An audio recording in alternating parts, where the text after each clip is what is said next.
Namaskar to the August gathering over here.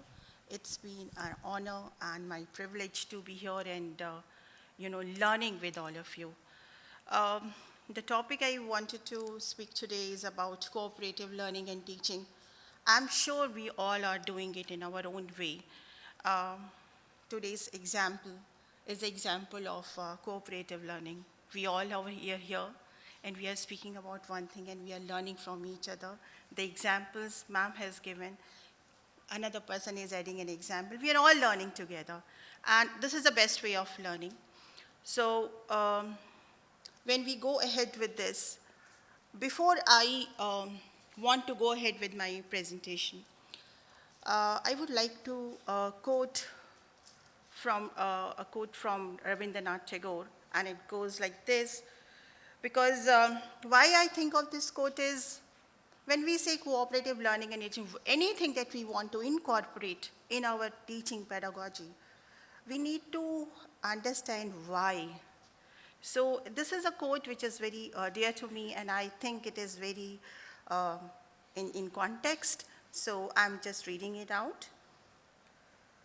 The highest education is that which does not merely give us information, but makes our life in harmony with all existence. Unquote. This is by Rabindranath Tagore. And all the speakers over here, and I've noted down some of the points, and they've already answered that why. And starting with Dr. Aurel Bhatia, he says human connection. He says you can't teach anyone, and the most important is we must have faith in students. So this cooperative learning, when we're talking about all these factors, will come over there. Karan, Karan Shah, when he was talking about, he says, students should take lead. And he says it's a student leading class. How it can happen? It can only happen when you have a cooperative learning. Mr. Amber, he was talking about the learning pyramid. And if you have seen the base, where the base is, and when he has shown that learning pyramid, it's all about when they have a discussion, when they have reflection, it's coming in the learning pyramid. So I think we have already talked about it, why cooperative learning is very, very important. And when you look at it, this is a definition because we go by this, and it says that cooperative learning is an educational approach which aims to organize classroom activities into academic and social learning experiences. Now the question is, now we are offline. Online, yes, I have got many examples, but all these examples can be done online also using breakout rooms in the synchronous learning. We have used it. It is actually workable. And we are all aware of MUN. MUN is again an example of cooperative learning. And many schools are doing it. The children are coming up with so much good ideas about how to do it on online platform, and they are using breakout rooms to do that, and my own school students have done it. So one of the whys is 21st century skills, and we all know collaboration, communication, creativity, cooperation, all these and the soft skills that we are talking about. Mr. Amber was talking about that this jargons, this information is available. We don't need that. What we need is the soft skills, and we all are incorporating all these things in our own way. So this is one of the why. And when we look at it, this is another one: face-to-face interaction, individual accountability, intrapersonal and small group skills, group processing, positive interdependence. This is very important. In this world where the family size are reducing, we are living in a nuclear family, and where the children are the sole stars of the family. And I know some of the families, and the educators over here will agree with me that in 3 families, like in the cousins and the extended family, there is only one child to look for. And that one child is not learning with the peer so much, and that interdependence that we used to have in our joint families, where we used to learn from our cousins, and we were able to cooperate, we were able to collaborate, we were able to have those listening skills. We know when to speak and when not to speak, and when to step back because we know our boundaries. Those are the things that the children are missing in the families, and the schools are the place where we need to provide them. So the first one, this positive interdependence, these are the elements that we need to be very, very careful. And these are the shared common goals perceive that working together is individually and collectively beneficial. That is one thing. And success depends on the participation of all the members. Then only this positive interdependence will come. Students must fully participate and put forth effort within their group. Each group member has a task, role, or responsibility, therefore, must believe that they are responsible for their learning and that of their group. Individual and group accountability. Now, this is another thing we need to teach our children. And we just can't teach it by talking about it. We can only inculcate it. We have to create that environment. And that can only come when you feel responsible for yourself and for your group. Your group success is dependent upon your own, your success. Then everybody is a winner. Promotive interaction face-to-face. Now, this is, again, a very important thing. Mr. Shah was talking about the very shy people, and even they go to the college, they lack this kind of a skill to communicate. I consider myself to be a very shy person. I just can't approach a person and go and talk to that person. I wait, and over a period of time, I developed this skill because I'm the principal. I have to talk to many people. So that's different for me, but how many of us? And if we are sitting in front of a computer and I can work on the computer, of course, I will lack this kind of a skill. And if we have this cooperative learning in our teaching learning strategy, this automatically develop to an extent, and that shyness and in approaching a person and that face-to-face conversation increases. Learning the required interpersonal and small group skills, we are all aware of it, and we would like our children to know about it. And in today's world, where the job opportunities are changing, it's about skill, both in terms of technical and the soft skills. It's more about soft skills. And Mr. Amber just pointed it out. He said, he's quoted, I think, one CEO, Mr. Narayanan, and he says it's entry pass is your degree, but once you enter, what first comes forth is your soft skills. Now, this you learn when you are doing this cooperative learning. Group processing. Now, this is important. How most of the time, even here only also, if we do the group activity, to form a group and how to process what we want to do, this is very, very important, because most of the time, and I won't say most of the time, many of the time when you're working anywhere, even when you're working in a school, it's a team effort, it's a group work. And you have a project and you're working as a group, as a team. So how to process that? That also the children learn when we have this cooperative learning. Enough of this why, but how do we do it? That's also we need to do.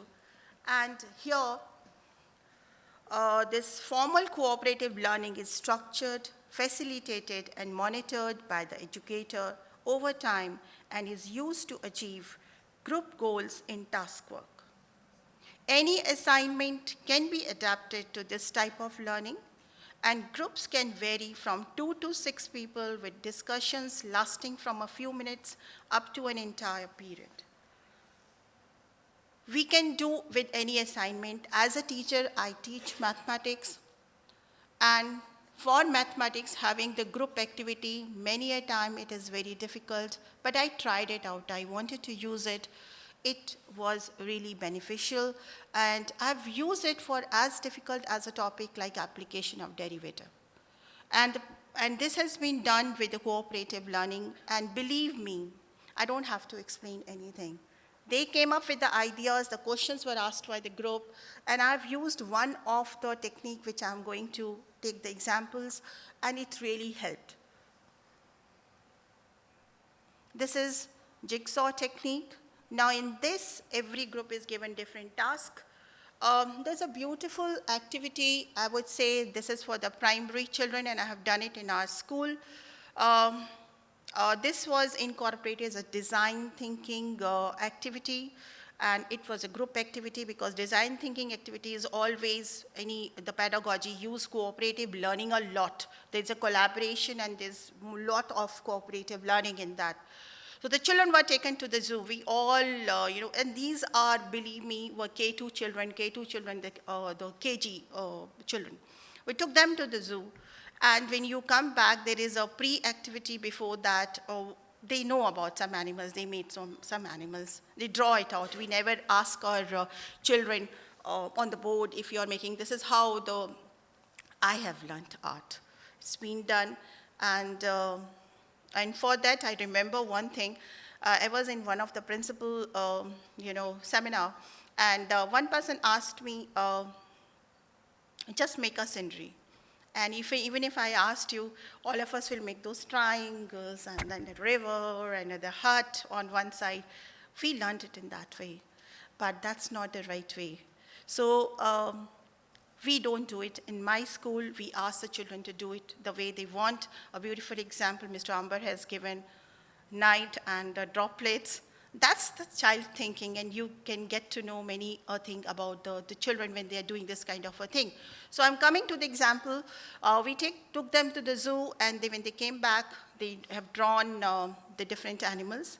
With the teacher's help, we cut it out, and they sat in the group, and whatever animals they have kept, we say put it in their domain, and they make their own zoo. Now, this is cooperative learning. We don't have to tell them about, we all teach our children about habitat. This one lives in water, this lives in jungle, this is a pet animal, this is this animal. I'm talking about such a tender age. They know about everything. They made their own zoo. And it's different from a different group. Then all the zoos were put together and put on display, and we had given the names, and the children had given the names. And yes, a K2 child. The K2 children I'm talking about. So this is another example for that we can do it. This technique, again, has been modified in different ways. This is another one where only the same information is being given, and each member must become an expert, and they assign a portion and teach the other members of the home group. I'll again quote Mr. Amber. He has given that learning pyramid, and he said teaching is the highest, this thing. So when you use this will come automatically. The rivers, here the child, the same task will be given, and they become expert, but they talk to the whole class. So these has been developed by different people. I have noted down since the time is less. And there's a beautiful story I want to narrate at the last, and I don't want anyone to stop me for that, so I'm rushing. The material is over there. We are all aware of it. These are the techniques which are available also, but I'm just backing it up with some of the examples. This is group problem solving and decision making. I'll just give a wonderful example. This is in context. In our school, there was a particular problem of children coming late to the school. Because we had a particular problem, this school was situated in a residential area, and there was a very narrow road which is there, and there was a genuine problem when you want to go to the school. You may arrive 20 minutes earlier, but to cross that road and to go slowly into it, sometimes it do take 15 minutes. I used to reach at least 45 minutes before. As a principal, I can't say that I'm stuck up in the traffic. So, but that was a genuine issue.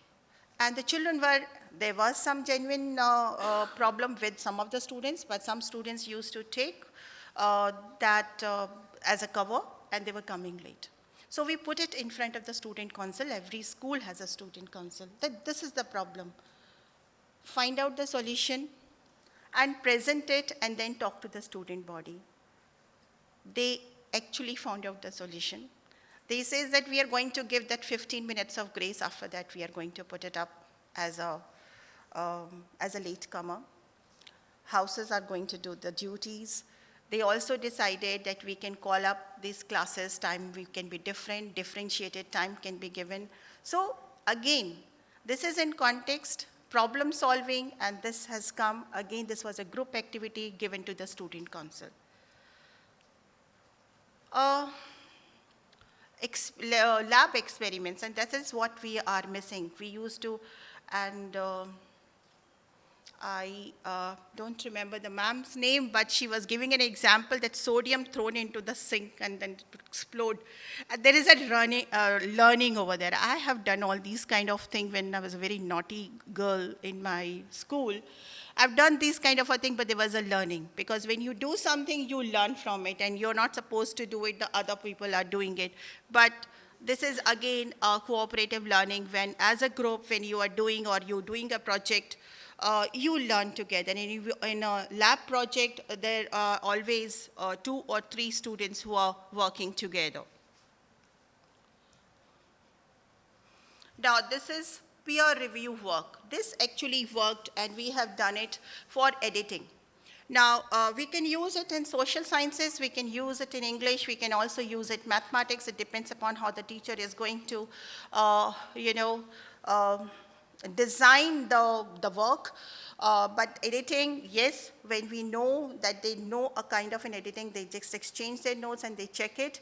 And yes, it's a quick work for revision.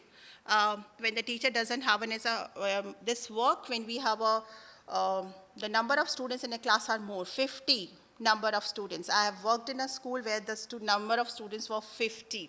So if you want to have that evaluation or the assessment very quickly and you want to give that result, this also worked. And you exchange the papers, or you give it, make a random one will go to 10 and this will go, and if you just give it, they become very excited, they sign it up and give the marks. Done it for mathematics, you can do it for editing, you can do it for opinion, and many other assignments that you want to do, and this also works beautifully. Now this is inside-outside circle. Circle time, we are all doing it. But in circle time, we all sit in any form. But circle time means we sit on floor and we want to be in circle or in chair. But it could be any form, and every child is let to speak. But here, it has to be the 2 concentric circle, and they have to turn around. And yes, the research says if you change the layout of the class off and on, it increases the working of the students, because they become excited that today I'm going to sit in a different way. That really helps. And this is reciprocal teaching. In this, you can have 4 students, and this works when you have a long text and you want the students to read. So here, this 4 group, one could be the leader, another one could be a critic, and one could do a questioning, and one could clarify, and one could predict. And this actually works when they work in the group, or we can ask one person from each of you make 6 groups, 5 groups, and one group become the leader, and they can ask the other, one person can represent from each group, and they can come and become all these, the clarifier, the predictor, and questioner and summarizer. So in this way, the whole text is being covered without actually reading it, and it's again a cooperative learning. Uh, think, pair, and share. This and this inside-outside circle can be put together. They can think about it and then they can share. So you can put this inside-outside circle and think, pair, and share together and make one, design one activity. These are the assessments. Now, how we can use a cooperative learning in the assessments? This is Williams is the name of the technique. And in this, students collaborate to answer a big question that is a learning objective. And each group has a differentiated questions that increase in cognitive demands to allow students to progress and meet the learning objective. So it starts from the recall in the Bloom's taxonomy. When we use that, we usually use that only to make our questions. So we start from differentiated question from the lower one, from the recall and this, and the moment the group is able to answer, we move to the higher hierarchy, and so on and so forth. In this way, the teacher also comes to know it's a non-judgmental kind of an assessment, and the teacher also comes to know that this group is actually stuck up with the lower ground, and then she can very quickly will come to know where she has to put her. And out of 5 groups, if 4 groups are on the lower one, she has to repeat the lesson. So this is for the assessment and can be used. This one also is for the assessment, and this goes like this, that the students are placed in small groups, and the class in its entirety is presented with the lesson, and students are subsequently tested. The individuals are graded on the team performance. Again, when in the group they are tested, each individual is going to give the answer, but they can help each other. Now this works when, if you have a class where there is a higher usage of unfair means. Let us be practical. We have the students, they want to use it. Why don't you use that as a strength? And tell them you can use it. Like an open book test when we want to say, oh, you want to use book, please use the book. I only have to tweak the questions. It will not come directly. So here also, when we are using this, we ask them, you please help. But again, when they're helping, it will not be so direct that they can just have to recall and do it. It depends upon how you're designing the question. So this actually works. Then this one again is a rally table, and I have used it myself for participated in one, and this also works. If you give a question and you can use it as a brainstorming exercise, you can also use it. You have to give the answer, another person will give an answer, and this, if you have open-ended question, this works very nicely. If you have to, for example, in social sciences, if you say what would have happened if so and so, and then every child has to write down their opinion. You will have, within 15 minutes, if you make groups, you will have, as per your class size, that many opinion. And if you give them 10 minutes and how fast they are writing, they may do it in 2 circles or 3 circles, depends upon how fast the children are thinking. And you get so many opinions which you can always put it together, and then you can share it with them. And use asynchronous, and don't talk about in the class, mail it to them. This is what your opinions are, and what can work and what can you not, and another assignment and another project can be made on this. A huge learning. So rally time is also a very useful strategy for the assessment if you want to use it, or for the brainstorming for the introduction of the lesson. The team game tournament, again in this is where you have heterogeneous group, and from the heterogeneous group, the winner moves to another group. So all the winners comes together, and all the person who are losing, they come to another group. So from heterogeneous group, you move to homogeneous group. Now that homogeneous group can be used as mentors. That helps. And also, if you have few children as a mentors, you understand that most of your class, you need that lesson again. They are missing out the learning outcomes. So it really helps. There are limitations also. When we're talking about, there are not all advantages, there are concerns about the teacher's role, how the teacher is going to, because teacher has to be really prepared for it. If otherwise it will go haywire. Concern about students' role, which student has to do what, and we know it when we give group activity, there is always a concern. There are few children who are working and few are not working at all. And since the group assessment or the group uh, the evaluation depends upon each other's working, they cover it up. Sometimes it's good, sometimes it brings that a kind of a hate group kind of a thing that I don't want to do group activity because it's me always working. My son always used to say, the other children are not working and I'm working. So I used to answer, you are learning more. So take it in that way, because who works will learn more. So take it in that way. Don't look at others, what the others are doing. Divide the work. Give a person, find out if that person can make a presentation better. Give the presentation to that person.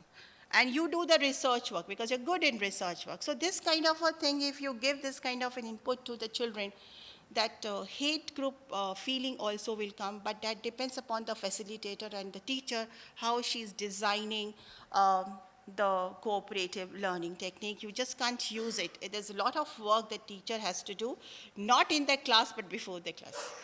And concern about the fairness, yes, I already said that there is always a concern about the fairness and about the assessment of groups.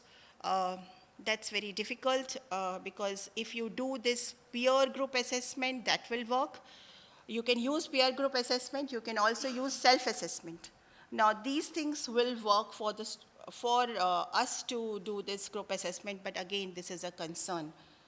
And lastly, this cooperation versus competition versus individualistic efforts. I don't want to say anything. There's a beautiful story I want to share. I tried to, put a... Once upon a time, a turtle and a rabbit had an argument about who was faster. They decided to settle the argument with a race. The turtle and the rabbit both agreed on a route and started off the race. The rabbit shot ahead and ran briskly for some time. Then, seeing he was far ahead of the turtle, he thought he'd sit under a tree for some time and relax before continuing the race. He sat under the tree and soon fell asleep. The turtle, plodding on, overtook him and soon finished the race, emerging as the undisputed champ.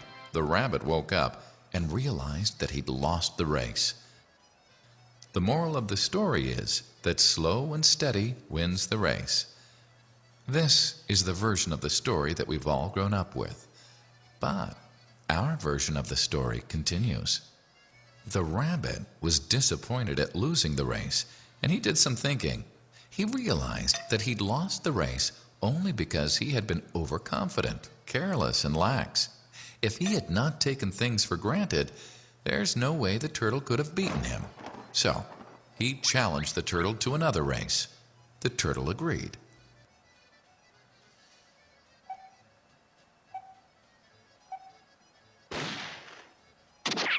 This time, the rabbit went all out and ran without stopping from start to finish.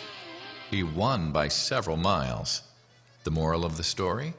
Fast and consistent will always beat the slow and steady. It's good to be slow and steady, but it's better to be fast and reliable. But the story doesn't end here. The turtle did some thinking this time and realized that there's no way he can beat the rabbit in a race the way it was currently formatted. He thought for a while and then challenged the rabbit to another race, but on a slightly different route. The rabbit agreed. The turtle and rabbit started off. In keeping with his self-made commitment to be consistently fast, the rabbit took off and ran at top speed until he came to a broad river. The finishing line was a couple of kilometers on the other side of the river. The rabbit sat there, wondering what to do. In the meantime, the turtle trundled along, got into the river, swam to the opposite bank, continued walking, and finished the race. The moral of the story? First, identify your core competency and then change the playing field to suit your core competency. The story still hasn't ended. The turtle and rabbit by this time had become pretty good friends, and they did some thinking together. Both realized that the last race could have been run much better. So, the turtle and rabbit decided to do the last race again, but to run as a team this time. They started off, and this time the rabbit carried the turtle till the riverbank. There, the turtle took over and swam across with the rabbit on his back. On the opposite bank, the rabbit again carried the turtle, and they reached the finishing line together. Both the turtle and rabbit felt a greater sense of satisfaction than they'd felt earlier. The moral of the story? It's good to be individually brilliant and to have strong core competencies. But unless you're able to work in a team and harness each other's core competencies, you'll always perform below par, because there will always be situations at which you'll do poorly and someone else does well. Teamwork is mainly about situational leadership, letting the person with the relevant core competency for a situation take leadership. And that is the end of the story. Thank you so much, and for the